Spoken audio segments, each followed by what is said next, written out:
Mwaminifu tena tumekuja mbele zako tukinyenyekea zaidi. Bado tunakuhitaji na bado tunazitarajia nguvu zako na uweza wako.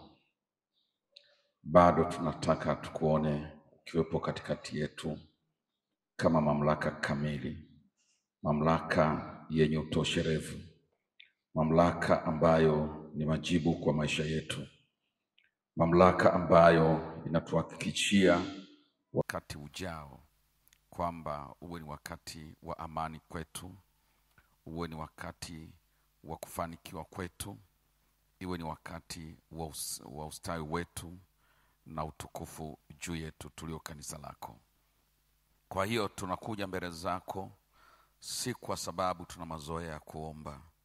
Tunakuja mbele zako kwa sababu tuna njaa ya kuona siku njema ulioziandaa mbele yetu. Na kwa hiyo karibu tena utusikie tuitapo, tuombapo, tuliapo mbele zako. Karibu uzungumze nasi, utuelekeze yatupasayo, na sisi tupe neema ya kuyaishi na kuyatenda yale yatupasayo. Zielekeze akili zetu na fahamu zetu na mioyo yetu kukujua na kukufuata kwa moyo.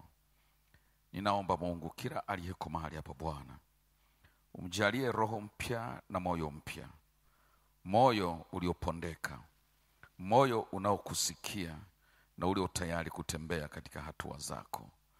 Na wale wote ambao wanaendelea kuja tutakapokuwa tukiendelea, kila mmoja mkutanishe na kusudi lako. Na mimi mwenyewe kwa mara nyingine tena naomba nijiweke wakfu na kujisalimisha mbele zako na chini ya mamlaka yako, kuomba kwamba unitilie neno lako kinywani mwangu na unitilie mafuta ya Roho Mtakatifu yanayoweza kuniwezesha kusema na kanisa yale yatokao katika moyo wako wewe mwenyewe, yale ambayo hasa ndio umekusudia tuyasikie, ndio umekusudia useme katikati yetu. Kwa sababu katika akili za binadamu naweza nikanena, lakini natamani na naomba Mungu wetu ni nene yaliyo ya moyo wako, ni nene yatokao kwako kwa ajili ya kanisa lako, kwa sababu ya makusudi yale mema ulionayo kwa ajili ya kila moja na kwa ajili ya kanisa lako. Ninaomba unijalie kunena hayo na jina lako ulitukuzwe utakapoyatimiza na kuyafikiliza. Naomba haya nikiwa na imani katika jina la Yesu. Amen. Amen. Bwana Yesu Kristo asifiwe. Niliwaambia msome kwa sababu hii hadithi au hii simulizi imeungamanika, na kwa muda tulionao hatuwezi kusoma yote. Na tukisoma kipande, ukiwa wewe hukusoma yote, pia kuna ile picha halisi ya simulizi ya jambo lenyewe utakuwa hukuipata vizuri.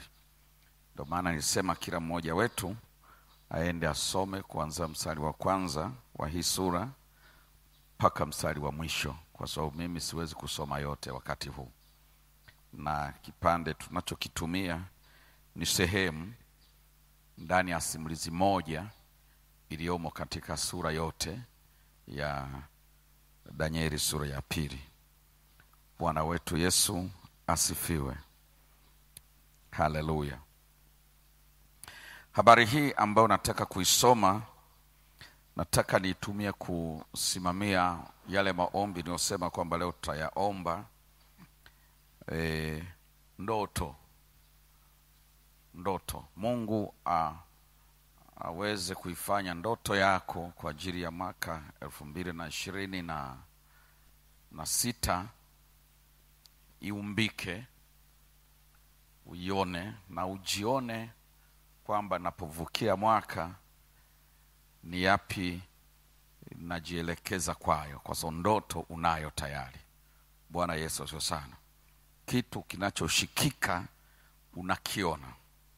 Chochote kitu tunachokifanya huwa ni matokeo ya nini kiko kwenye akili zetu na kwenye moyo wetu. Hata nyumba kama hii haikutokea ipo nyumba imesimama. Kuna wakati tulikuwa nayo nyumba hii, mimi pamoja na wale tulikuwa tunashirikiana kwenye idara ya ujenzi. Bwana Yesu asifiwe sana. Tulikuwa tukikaa tunazungumza, mchungaji Riatu na wale wengine waliokuwepo katika idara ya ujenzi wakati ule, tukiwa tunazungumza na kubadilishana mawazo. Hatukuwa na fedha inayotosha kuanza jengo katika utaratibu ule ambao watu wanaojenga wanapoanza mwanzo na msingi na nini. Kwa ujengaji wetu ulikuwa hauna mpangilio mzuri. Mara mnaanzia juu, mara mnarudi chini, mara mnarudi tulikuwa na ujenzi ambao hauna mtiririko. Kile tunachoona kinafaa ndio tunakifanya. Bwana Yesu asifiwe sana. Lakini tukikaa tunazungumza, mimi na Riatu na wale wengine, tunaelewa tunataka mwisho tukikamilisha tunataka jengo fulani. Hivyo vyo tunavyojenga bila mpangilio, tunaanzia juu, tunashuka chini, tunaelekea ubavuni, hivyo. Lakini tulikuwa tunaelewa, tukizungumza tunaelewa jengo ambalo mwisho tukisema tumemaliza litatokea jengo la namna gani. Bwana Yesu asifiwe sana. Kwa hiyo mkiwa mnazungumza hivyo, mnakuwa mnajua nondo hamjazipata, lakini mnajua nondo mnazotaka. Haleluya. Mnajua na simenti mnazotaka. Yaani mkishaanza kujua mnataka jengo gani, mnakuwa tayari mnaanza kujua tunataka nondo gani, tunataka mawe gani, tunataka vyuma vya namna gani, tunataka kenchi gani. Bwana Yesu asifiwe sana.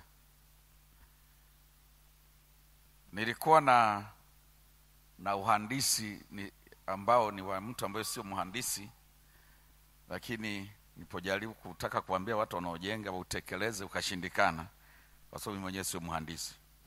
Nilikuwa kutaka jengo la namna hii, lakini hakuna nguzo inasimama katikati. Yaani wana namna wanaweza kuchikanisha hizi huku juu wakarisuka likajishika lenyewe bila kwa na nguzo imesimama katikati. Mlishaona majengo ya hivyo makubwa sana, lakini katikati huoni nguzo. Wangapi wameshayaona? Yapo. Na mimi nilikuwa natamani ya vile, lakini sasa uhandisi wetu ukawa hautoshi sana. Tukajikuta ili tuwe salama na jengo liwe salama tuziweke tu. Bwana Yesu sana. Kwa hiyo zikawepo hizi mbili. Lakini mimi kwenye moyo wangu sikuwa nazitaka. Nilikuwa nataka patikani msukaji mzuri wa paa linaloweza kujikamata lenyewe, halafu halihitaji kitu kimesimama katikati. Bwana Yesu Kristo asifiwe. Haleluya.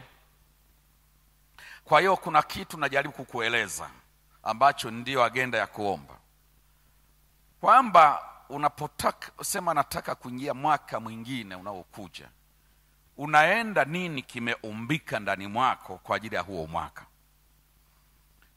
Unaona nini kwa mwaka huo? Ukienda huoni, nataka nikuhakikishie utaishi hivyo kama ulivyoishi.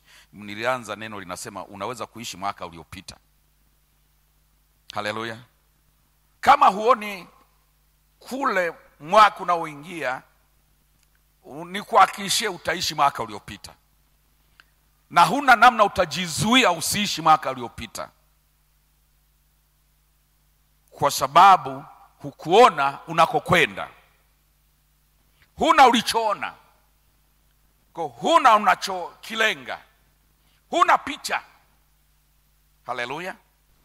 Huna picha. Kwa hiyo maombi ya leo na kesho ni kuomba picha. Lugha ya kiroho tunasema ndoto. Haleluya. Ni kuomba ndoto. Ndoto ya kesho. Haleluya. Ndoto ya nyakati njema zijazo. Na kuna wengine wana bahati mbaya hawajuai kuwa na ndoto njema. Siku zote wana ndoto mbaya. Zamani, siku hizi wameacha watu. Lakini zamani watu walikuwa naita majina. nazalia kifo. Haleluya. Yaani hiyo ni ndoto. Yaani mimi nazaa tu watakaokuwa wanakufa. Ulishasikia watu majina namna hiyo? Kizazi cha nyuma kidogo kinayajua hayo majina. Haleluya.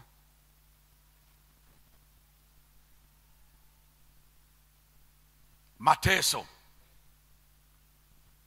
Kuna mtu ameita mtoto mateso, ndio ndoto yake, ndio image anayo, ndio sura anayo, ndio picha anayo.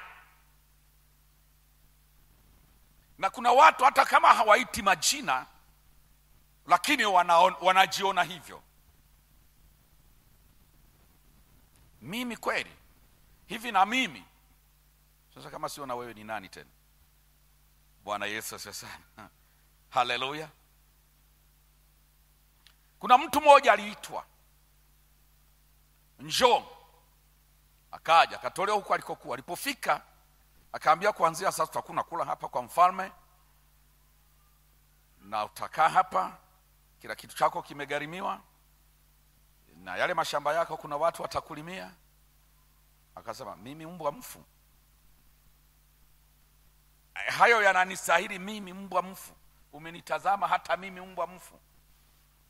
Sasa wa hivyo anakaa siku zote, hakuna jema anaona kwenye maisha yake. Nilipokuwa Arusha juzi hapo, nilikuwa nafundisha kanuni ambazo Mungu anazitumia kuinua watu na kushusha watu. Wakati wengine wanashushwa, wengine wanainuliwa. Na kanuni zinazotumika kwa inua, mojawapo nilosema ni wale ambao wameathiriwa na matukio pamoja na mazingira. Mtu ambaye ameathiriwa na matukio na mazingira, ni vigumu Mungu kumuinua. Kwa sababu kuna kanuni ya kuinuka. Kanuni moja ya kuinuka ni pale ambapo Mungu anapokuwa anaanza kukuinua, unakubali kuinuka. Sasa aliyeathiriwa na matukio huwa hakubali kuinuka. Haleluya. Ameshakuwa mlemavu wa fikra, ameshalemaa kwenye fikra. Mazingira yameshamfanya apungukiwe kitu fulani ndani ya fikra, na kwa hiyo anakuwa ameshakuwa mlemavu. Kuna vitu hata ungemletea na vikataa. Kuna mahali ambapo hata ungemwambia kaa hapa, atakataa kukaa hapo. Nampa kiti, mimi kiti kabisa, mimi hata hapa tu.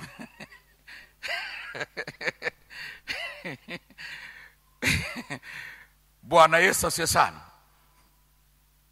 Kwa sababu ameshaathiriwa na mazingira yake, kiasi kwamba haweza kainuliwa akakubali kuinuliwa. Na ukimweka kinguvu kwa sababu akili yake hajakubali kupapokea hapo, atakuwa na haribu. Haleluya.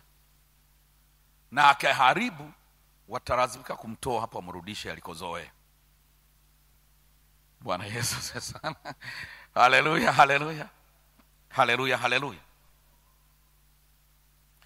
Kwa hiyo maombi nayotaka kanisa liombe ni kuona ndoto. Bwana Yesu asifiwe. Kwa Biblia inasema mfalme aliota ndoto. Mfalme wa Babeli aliyekuwa anaitwa nani? Nebukadneza, au wengine wanasema Nebukadneza. Yote ni sawa, wanaandika hivyo hivyo. Kuna wanaoandika Nebukadneza hata kwenye vitabu. Kuna vilivyoandika Nebukadneza, vingine vimeandika Nebukadneza. Kwa hiyo ni maneno, ni jina tu linaandikwa katika maandishi tofauti na waandishi tofauti. Ni huyo. Bwana Yesu asifiwe sana. Mfalme Nebukadneza au Nebukadneza alikuwa ni mfalme mkubwa sana, anatawala dola kubwa, dola iliyokuwa inaitwa Babeli wakati huo. Na kwa dunia ya kipindi hicho ndio iliyokuwa dola ya dunia.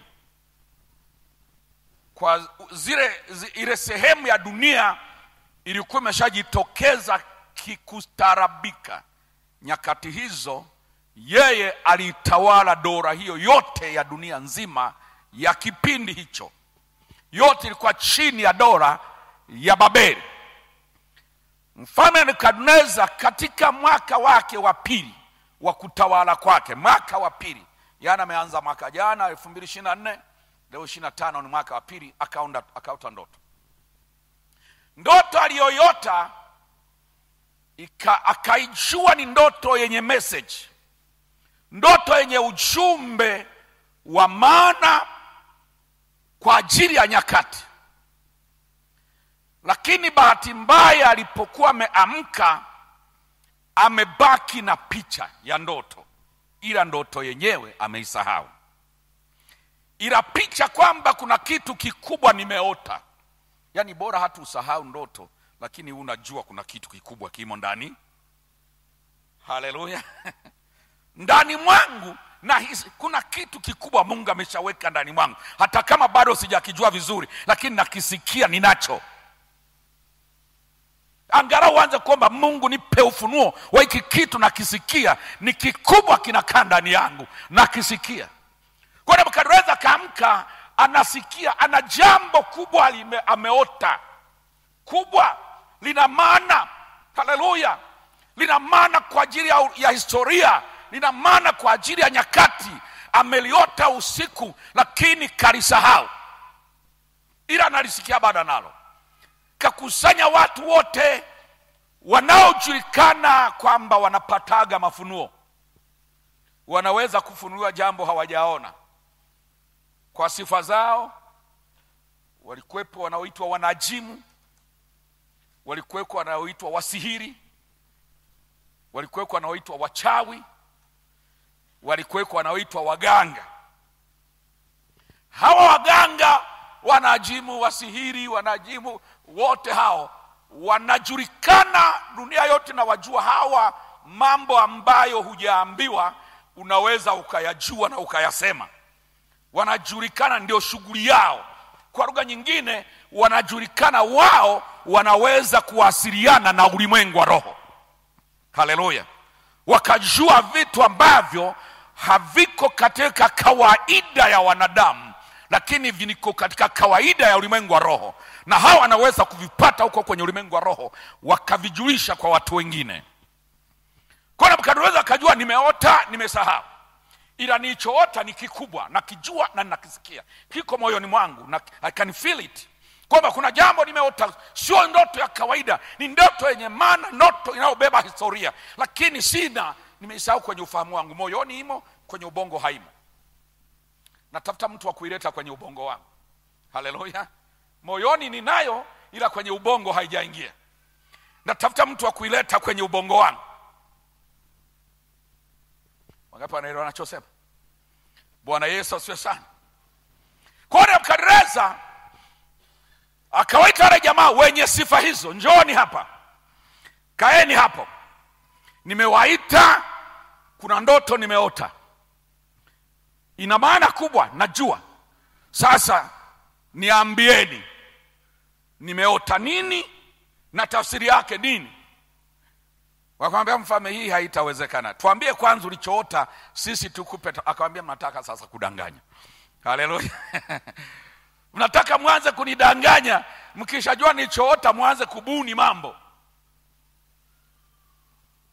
Wakamwambia, hapana, wewe unachotaka, hakuna mwanadamu ambaye amezaliwa na anakaa katika level ya kibinadamu anaweza, isipokuwa wanaweza unachotaka ni miungu isiyo na kikao pamoja na wanadamu. Haleluya. Hilo jambo unataka anayeweza kulijua ni miungu ambayo haina kikao pamoja na wanadamu. Na mimi nataka Mungu atusaidie, alisaidie kanisa, mambo yapitayo wanadamu, mambo yapatikanayo kwa miungu, kwa Mungu asiye na kikao pamoja na wanadamu, ayafunue kwa ajili ya kesho ya kila mmoja wetu katika jina la Yesu. Haleluya, haleluya, haleluya, haleluya. Sasa hiyo siku mfalme akasema, kumbe siku zote mlikuwa mnajifanya mnajua kuwasiliana na ulimwengu wa roho, kumbe hata hamwezaki. Kumbe siku zote mlikuwa mnadanganya. Haleluya. Si mlikuwa mnasema ninyi kwenye ulimwengu wa roho huko mnaongea na mnatuletea vitu, kumbe mnatudanganya. Ndio waganga ni waongo. Sema waganga ni waongo. Wachawi ni waongo. Watabiri wote waongo. Wabashiri, si wabashiri si. Haleluya, haleluya. Akasema nimeshawakamata. Kumbe mnadanganya, hamna connection yoyote na ulimwengu wa roho ninyi. Hakuna muunganiko wote mnao ninyi na ulimwengu wa roho. Mnabahatisha tu. Akamwambia leo na waua. Bwana Yesu sana. Kama mmeishi miaka yote mnadanganya, leo mmepatikana. Msiponiambia nimeota nini na mimi mniambie na tafsiri ya hicho nilichoota, na waua leo. Mara amri katoka, mara katangazwa, mara wakuu wa vikosi wakapewa maelekezo, tafuteni wote waliko. Wote walikuwa wanajifanya wana hekima, si wana nini, wanajua kubashiri, wote watafuteni mwalete hapa, wote wauawe. Sasa katika kwenda kuwakamata, wakamtafuta na Danieli. Danieli kwenye wito ule wa kutafsiri hawakumuita, ila kwenye kuua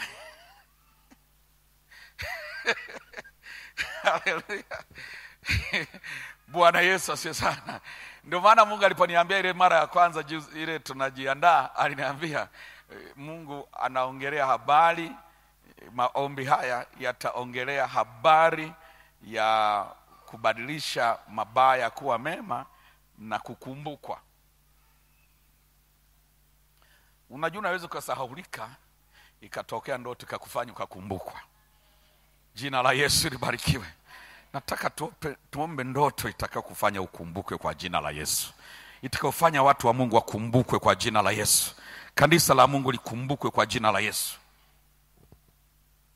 Umeelewa? Wakati wa kutafsiri na ahadi ni kubwa.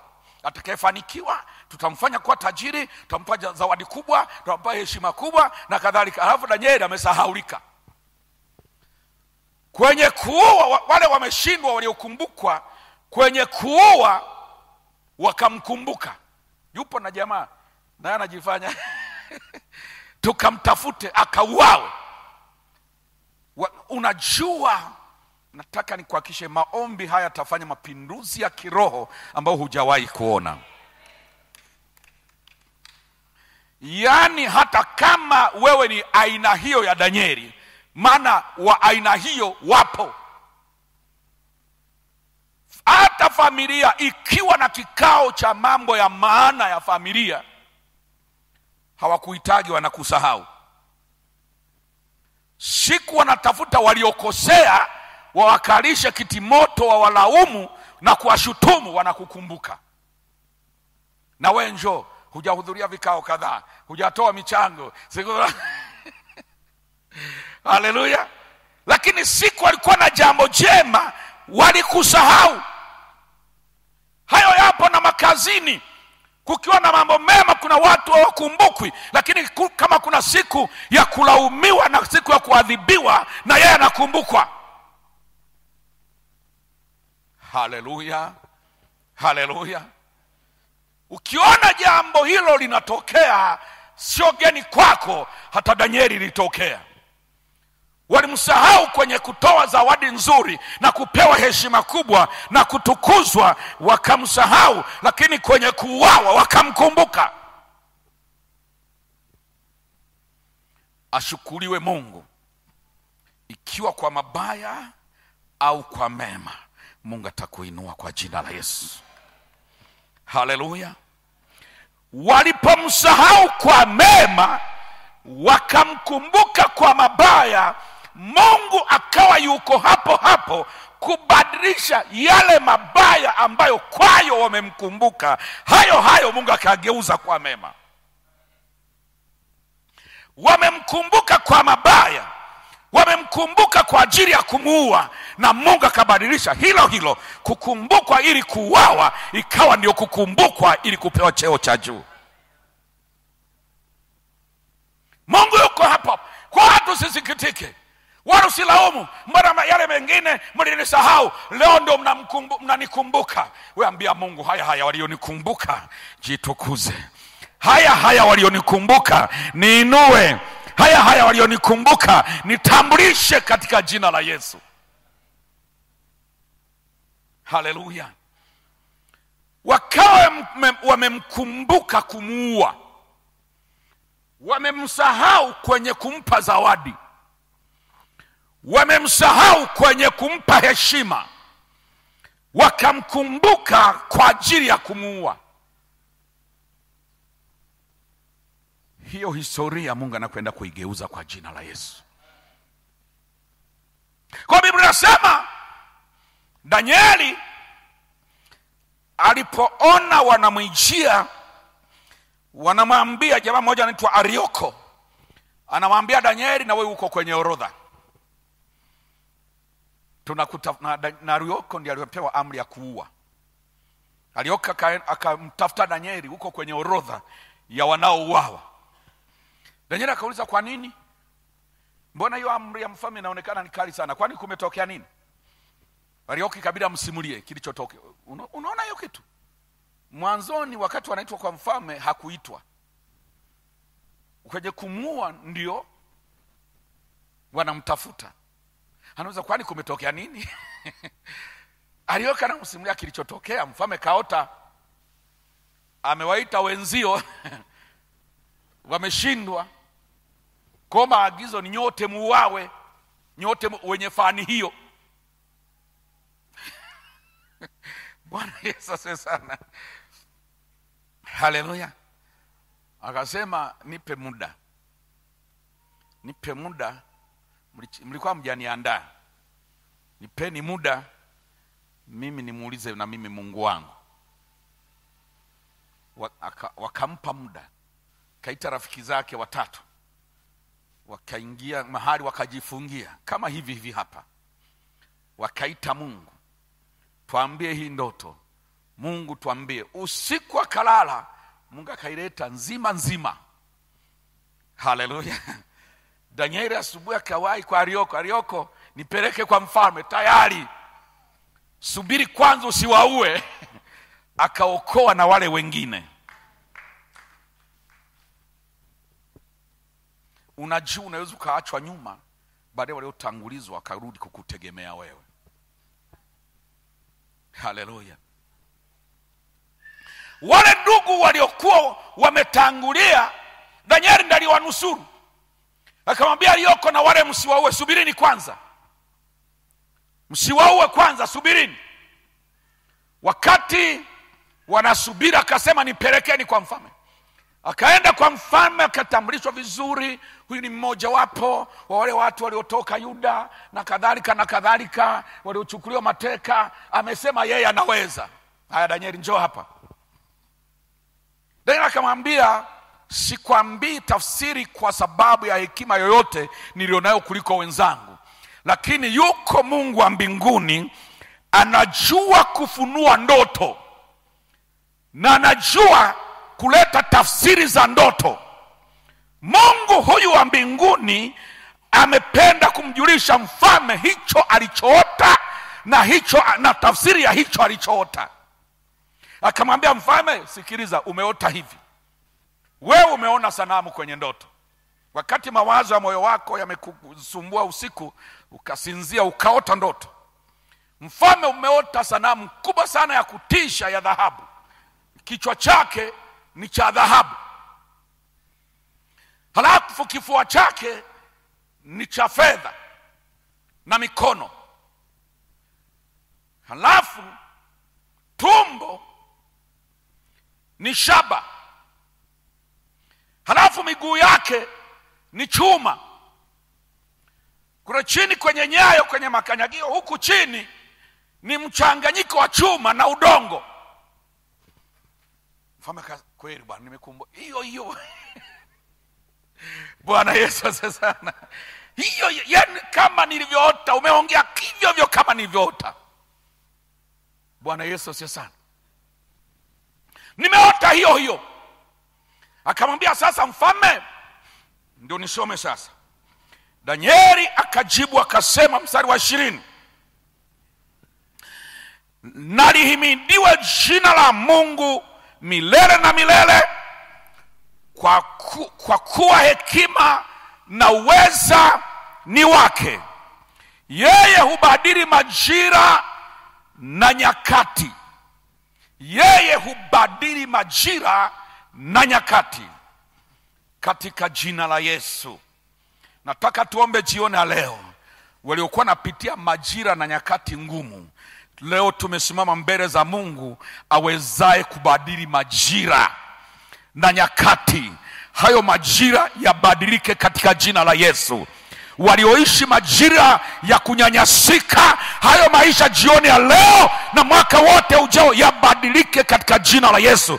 Tuko mbele za Mungu anayebadili majira na nyakati. Walioishi majira ya mateso, Mungu abadili majira. Iko nguvu ya kubadili majira. There is power to change seasons. Kuna nguvu ya kubadili majira, na Mungu apate kuiachilia leo katika jina la Yesu. Hayo majira yametosha. Majira ya kulia yametosha. Majira ya maumivu yametosha. Leo tumesimama mbele za Mungu abadilie majira, na anaweza kubadili majira, anaweza kubadili nyakati katika jina la Yesu. Nyakati zibadilishwe katika jina la Yesu. Nyakati zigeuzwe. Nyakati za aibu zigeuzwe. Nyakati za uteka zigeuzwe. Nyakati za kukataliwa zigeuzwe. Nyakati za kutengwa zigeuzwe katika jina la Yesu. Danieli akasema ni Mungu anayebadili majira na nyakati. Wangapi wanamwamini Mungu anayebadili majira na nyakati? Kama namwamini, kwa nini majira ya umaskini yasibadiliwe? Haleluya. Kwa nini majira ya vilio yasibadiliwe? Kwa nini majira ya kuchekwa yasibadiliwe? Kwa nini majira ya magonjwa yasibadiliwe? Jina la Yesu libarikiwe. Kwa nini majira ya misiba isiyokoma yasibadiliwe? Kwa nini majira ya kuwa na watu wasumbufu kwenye maisha yako yasibadiliwe? Yuko Mungu anabadili majira na anabadili nyakati. Nyakati zibadiliwe katika jina la Yesu. Haleluya, haleluya. Haleluya, haleluya. Akasema yeye hubadili majira na nyakati. Yeye huzuru wafalme na kuwamilikisha wafalme. Maana yake anaweza kuondoa huyu akaweka huyu, akamuuzuru mmoja akaweka mwingine. Jina la Yesu libarikiwe. Wapa hekima wenye hekima, na huwapa wenye ufahamu maarifa. Ndio maana nimesema leo tuombe Mungu akutilie kitu kwa ajili yako ya mwaka 2026. Mungu kwa sababu huwapa wenye ufahamu hekima. Haleluya. Yeye hufunua mambo ya fumbo na ya siri. Huyajua yaliyo gizani, na nuru hukaa kwake. Bwana Yesu asifiwe sana. Danieli akaanza kumwambia, baada ya kusoma hayo, kaanza kumwambia mfalme, sikiliza. Majira na nyakati Mungu amezipangia ratiba. Kutakuwa na mabadiliko. Akamwambia ufalme wako unaona ulivyo mkubwa, muda unakuja unaisha. Na utakuja ufalme mwingine, hautakuwa na nguvu kama wa kwako, lakini hata hivyo utakuondoa. Bwana Yesu sasa. Ufalme wako na dola yako itaanguka, na itaanguka machoni pa dola nyingine dhaifu kuliko hii. Unajua maandiko yamesema kwamba watu washindi kwa sababu na nguvu nyingi. Haleluya. Wala watu washindi michezo kwa sababu wanajua kukimbia sana. Si wenye mbio washindao katika machezo. Haleluya. Mhubiri anasema hivyo. Anasema lakini wakati wa bahati wapata wote. Ile neno wa bahati kwenye Kiingereza nadhani walikosa Kiswahili kizuri cha kuandika, lakini inamaanisha fursa huwapata wote. Opportunities are for all. Bwana Yesu asifiwe sana. Fursa huwapata wote, sio wenye nguvu. Bwana Yesu asifiwe sana. Kwa hiyo akasema utaondoka ufalme wako, utakuja ufalme mwingine, na baada huo ufalme tena utakuja ufalme mwingine mfano wa shaba, utatawala dunia yote. Na baada huo utaondoka, utakuja ufalme mwingine wenye nguvu kama chuma. Na baada huo ufalme wenye nguvu kama chuma, utakuja ufalme nusu, kipande fulani una nguvu lakini ni dhaifu pia katikati yake. Haleluya. Na si ufalme mmoja, zitakuwa ni muunganiko wa falme, ziko pamoja lakini haziko pamoja kwa sababu haziwezi kuchanganyika, kama vile ambavyo mchanga au udongo hauwezi kuchanganyika na chuma. Watakuwa naweza kukaa pamoja lakini wataambiana uongo wakiwa pamoja, kwa sababu hana uwezo wa kuchanganyika. Si ndio dunia tulionayo? Falme nyingi zinaambianaga uongo tu, vikao mazito yanafanyika halafu wanaambianaga uongo tu. Tuko kwenye majira ya mchanganyiko wa chuma na udongo. Haleluya. Bwana Yesu asifiwe. Bwana Yesu Kristo asifiwe sana. Lakini alikuwa anazungumza ufalme wa Babeli na ufalme utakaofuata mwingine ambao ni wa Ajemi na Wamedi, na mwingine ufalme uliofuata wa Yunani, na mwingine ufuata wa Rumi, na baada ya Warumi kuanguka ndio sasa hii mifumo tulionayo ya mchanganyiko. Bwana Yesu asifiwe sana. Haleluya watu wa Mungu. Haleluya watu wa Mungu. Kwa Mungu anabadili majira. Mungu anabadilisha majira. Mungu abadili majira kwa jina la Yesu. Na Mungu anafunua ndoto. Mungu anadhihirisha kesho itakuwaje. Wakati ndoto hii ilikuwa inasema kesho itakuwaje, Mungu anaambia mtu kesho itakuwaje. Mungu anampa mtu sura ya kesho itakuwaje. Naomba tunaposema haya tusimame katika jina la Yesu.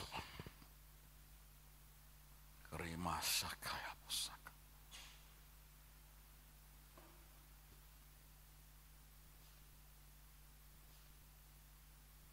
Rimashaka rabo kuria bakasaka.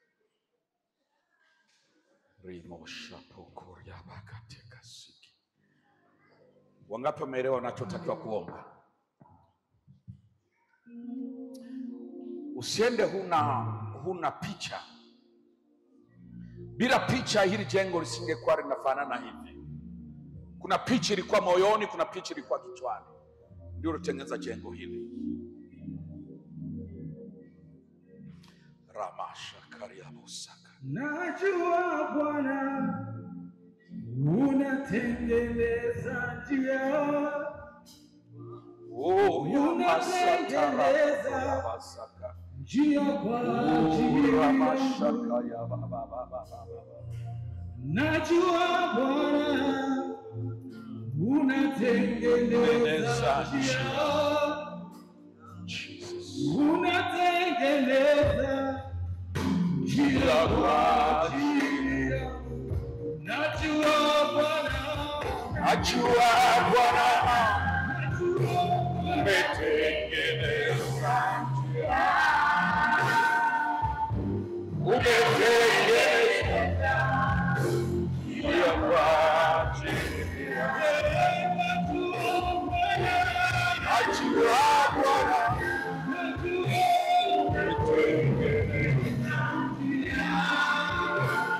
njia kwa ajili yangu.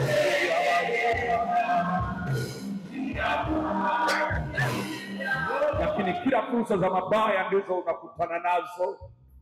Kila kukiwa na fursa za yaliyo mema, wewe haumo, lakini kila ukitokea fursa za leo mabaya, ndipo unapopatikana, ndizo unazokutanishwa nazo.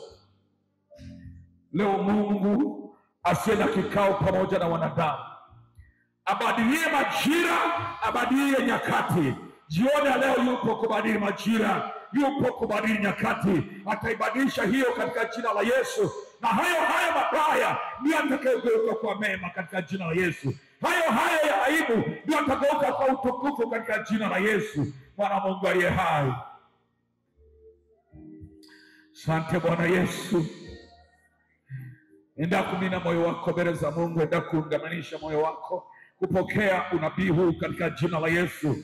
Haya matamko na haya maneno ni ya kinabii, yanaumba jambo ambalo halikuwepo, yanabadilisha majira na nyakati, yanatengeneza jambo, yanageuza jambo lililokuwa kinyume ligeuke kinyume chake katika jina la Yesu.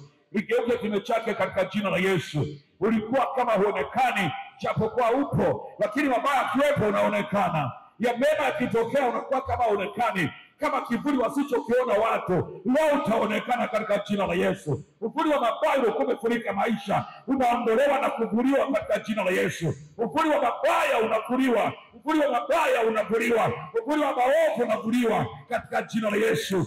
Uvuli wa utukufu kama kuonekana, uvuli aliyomema kama kuonekana katika jina la Yesu. Mwana Mungu aliye hai, rimo shaka ya baba ramasha potoria bagaseke rendoria bazandara bosaka rendaria bokoria bagaseke rendoria basakaria boseke. Roho Mtakatifu na Mungu kazini, ukapata kujua uvuli huo, uvuli huo mabaya, uvuli wa maonevu, uvuli wa aibu, ukapata kuvuliwa jioni ya leo katika jina la Yesu, katika jina la Yesu. Uvuli wa maonevu ukavuliwe leo, ukavuliwe leo, ukavuliwe leo, ukaondolewe leo, ukaondolewe leo, ukaondolewe leo, ukaondolewe leo, ukaondolewe leo katika mamlaka ya jina la Yesu, katika jina la Yesu. Bwana Mungu aliye hai, kila uvuli wa uharibifu ukaondolewa leo, uvuli wa uharibifu ukaondolewa leo katika jina la Yesu, katika jina la Yesu, katika jina la Yesu, katika jina la Yesu, katika jina la Yesu. Kwa makusudi mema watu wakukuona, kwa makusudi mabaya wakakuona, kwa ajili ya baraka hawakukuona, kwa ajili ya amana na aibu wakakuona, kwa ajili ya kupandishwa hawakukuona, lakini wakati ambapo kwa ajili ya kupandishwa kukuona, lakini wakati wa kushushwa wakakuona. Nataka ibadilike jioni leo, inabadilika jioni leo, inabadilika jioni leo, inageuzwa jioni leo, inageuzwa jioni leo, inaondolewa jioni leo katika jina la Yesu, katika jina la Yesu, katika jina la Yesu, katika jina la Yesu, katika jina la Yesu. Mungu badili majira leo, badili majira leo, badili majira leo, badili nyakati juu ya watu wa Mungu, badili nyakati juu ya watu wa Mungu, badili nyakati juu ya kanisa lako, badili nyakati juu ya watu wako katika jina la Yesu. Na wote wanaofuatilia kutoka kila mahali mnakofuatilia programu, na tangaza ule uvuli wa mabaya uliwafanya mnaonekana wakati wa mabaya, wakati wa mema hamuonekani, uliwafanya mnakumbuka wakati wa mabaya, lakini wakati wa mema hamkumbuki. Leo hii katika jina la Yesu, Bwana Mungu aliye hai, majira hayo yanageuzwa, na uvuli unageuzwa. Mungu abadilie majira na nyakati, anabadilisha hayo, anageuza hayo jioni ya leo katika jina la Yesu, katika jina la Yesu, katika jina la Yesu. Neema ya Mungu inaingiza katika nyakati njema, katika siku zilizo njema, katika jina la Yesu Kristo. Bwana Mungu aliye hai, katika jina la Yesu, Bwana Mungu aliye hai. Baba nasema asante, Baba nakutukuza, najua umetenda, najua imekuwa, najua imekuwa, najua imekuwa, najua imekuwa katika jina la Yesu, katika jina la Yesu.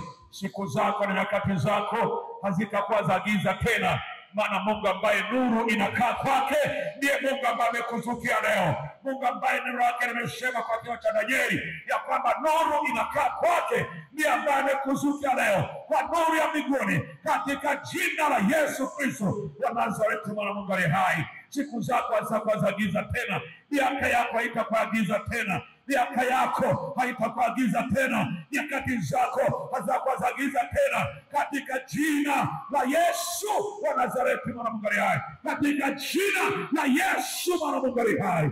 Hazitakuwa giza tena. Baba, pokea utukufu. Baba, pokea heshima. Pokea shukrani Bwana. Umetenda mfalme wa wafalme. Umetenda Bwana wa bwana. Imekuwa katika jina la Yesu. Kila mahali ambapo watu wanafuatilia programu hii, ninajua nakutana nao.